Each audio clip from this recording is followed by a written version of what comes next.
Hey everybody, I'm Christopher Green. You're watching AMTV Alternative Media Television.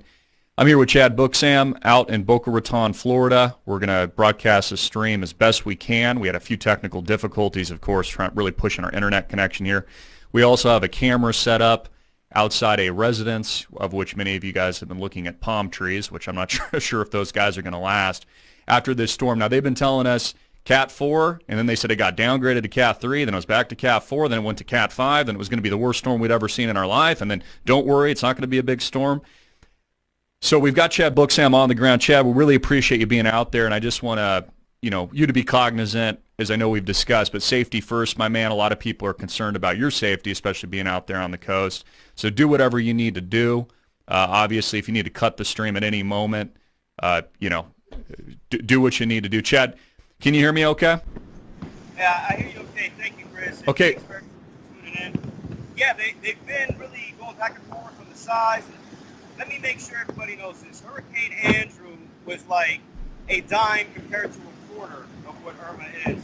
And even though Irma is kind of going more to the west, everybody in Florida is going to feel these hurricane force winds, and that's why the hurricane is still off the coast of Cuba. And it is going to get more stronger as it goes in warmer water towards the eye wall, goes a little north. And I've done previous videos, we've seen how calm the ocean was, and now it is building up, the waves are crashing. So what is the situation there? Is there, are you one of just few people in your area? You're Boca Raton, Florida. Is there anyone there, or? This is completely evacuated. Again, during this time of the year, usually there's a lot of people here. There's nobody. I'm going to just show you guys the ocean. It is just completely gone, and a lot of these home front apartments and complexes all have evacuated. They all have evacuated. That's a good thing. They're being safe, but this storm is going to be powerful regardless of where it hits in Florida. Yeah. So what are your thoughts? Do you think this is being overblown by the media? Is what we're getting the truth, or what's your professional opinion? I mean, you're on the ground. This is alternative media. This is real people reporting. What is your gut instinct telling you? I mean, is this going to be a bad storm, do you think, or is it overblown? Well, I've been through, a few different storms. I've been through Wilma and a couple other ones. Even when I was in South North Carolina, I was in Hurricane Hugo. Look, these hurricanes can be very, very powerful, can be damaging and dangerous. Really it is, though, the media wants to make everybody panic and do something that might not work out for them. Like, a lot of people might be stranded on I-95 heading north. You got the hurricane heading north right now, another stranded, and they don't have much gas, much power. The resources are very limited. So sometimes people should just stay put where they are and just protect and fortify the residents as much as they can, instead of just fleeing into some camp and then you can't come back and your home is everything gone. Me personally, I'd say you have to do what's best for you and your family.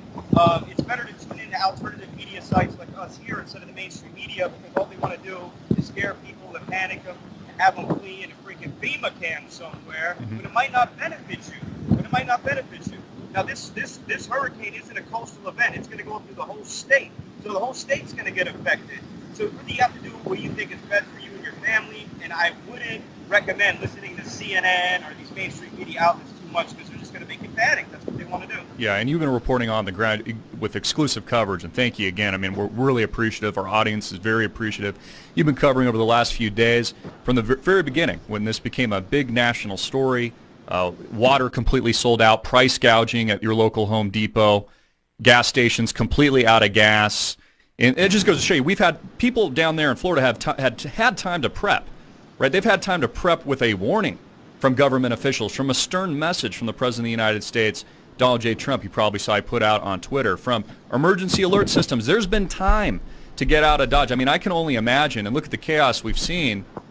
I can only imagine when people don't have time to prepare. So let me ask a personal question. Feel free to give out as much information as you're comfortable with, but a very real question is, what is your personal game plan? I mean, we've got a storm approaching. The eye of the storm is coming.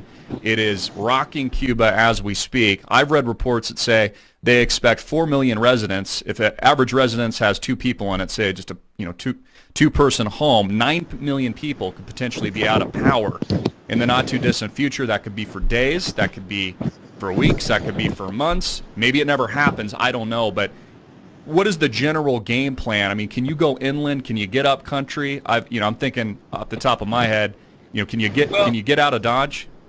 Yeah, absolutely. Well, getting out of Dodge now is probably impossible because all the gas is out. It went from mile-long gas lines to literally no gas. And look, people who evacuate, that's a good thing, especially if you live in low-lying areas.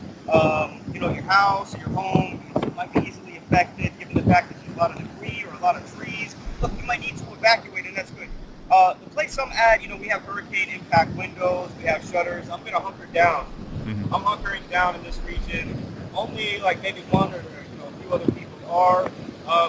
The best thing is to be safe. Be evacuating now. There'd be no sense of doing it, especially how close the hurricane is. We've been Water's prepared. coming your way, by the way. Yeah. Supplies. Right now we have the ocean even coming in. Yeah. Now, how close is the residence where we've got the camera rigged up to the actual ocean? How close are you? That is right across the street from the ocean.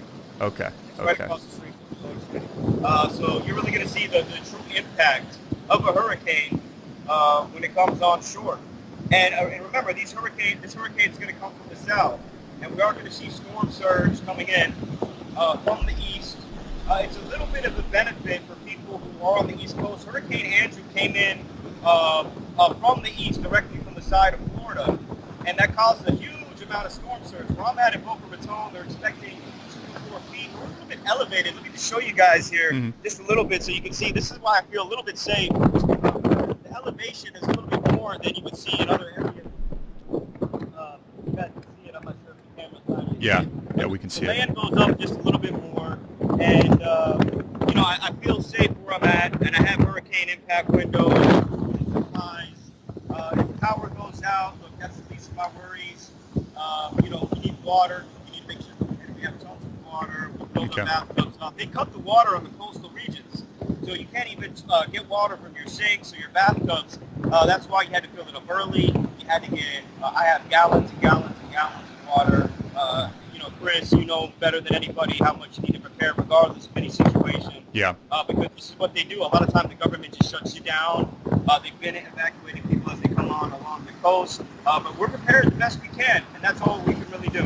Okay. Well, really appreciate it again, Chad. We'll probably let you get out of there and do what you need to do. But please continue to update us on the ground. If you need any help from us, I mean, again, I've already offered to fly you out of there. That's probably too late now, but just keep me up posted if there's anything I can do to help or our audience can do to help.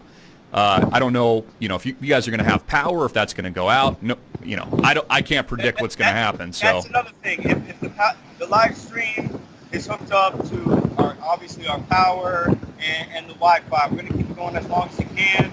If you see the camera goes out, it's most likely because the power and Wi-Fi went out. Period. Okay. We're not going to take it down.